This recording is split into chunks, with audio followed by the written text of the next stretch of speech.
గట్టిగా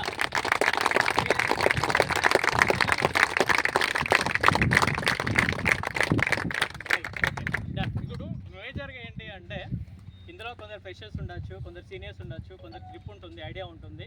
so whatever it may be, certain టైంలో ఒకవేళ మీ సీనియరు మీకు అందుబాటులో లేడు, మీ దగ్గర కస్టమర్ రెడీగా ఉన్నాడు, సో ఈ వెంచర్ గురించి మీకు ఐడియా లేదు, you don't know everything of this venture, అసలు కంప్లీట్గా ఏమి ఐడియా లేదు, ఎలా వెళ్ళాలి ఏంటిది అన్నది ఒక చిన్నగా, అంటే మీకు ఎలాంటి ఐడియా లేదు, ఈ వెంచర్కి మీరు రాలేదు, మీ సీనియర్ లేదు, ఎవరు లేరు, కస్టమర్ రెడీగా ఉన్నారు, మీరు ఎలా తీసుకొని రావాలి, ఎక్కడెక్కడ ఏం చెప్పాలి, ఎలా టర్న్ కావాలి, ఎలా ఉంటుంది అన్నది కంప్లీట్గా నాకున్న నాలెడ్జ్తో చెప్తాను.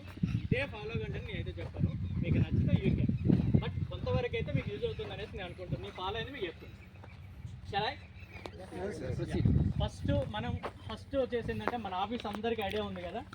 ఆఫీస్ తర్వాత డైరెక్ట్ 2 రూట్స్లో మనం రావచ్చు.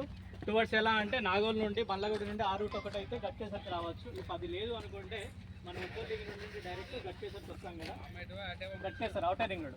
ఔటర్ రింగ్ మనం అక్కడ ఏం చేయాలంటే వితిన్ 5 to 10 minutes ఆర్ 15 minutesలో డెఫినెట్గా మనము ఔటర్ రింగ్ రోడ్ని రీచ్ అవుతున్నాము. ఫస్ట్ చెప్పవలసింది అక్కడ మనకి ఎట్లా అనిపిస్తుంది అంటే, సరే అందరికీ తెలుసు ఔటర్ రింగ్ రోడ్ గురించి, దీని గురించి నేను ఎందుకు చెప్పాలి అనేసి అనుకుంటాం. అది చేసేది మనకు పెద్ద మిస్టేక్. వాళ్ళకి ఏం తెలుస్తుందా అన్నది కదా, నీకేం తెలుస్తుంది అన్నది కూడా కావాలి కదా. అక్కడ ఫస్ట్ అసలు నీకేం తెలుస్తుంది అన్నది కావాలి కదా అక్కడ.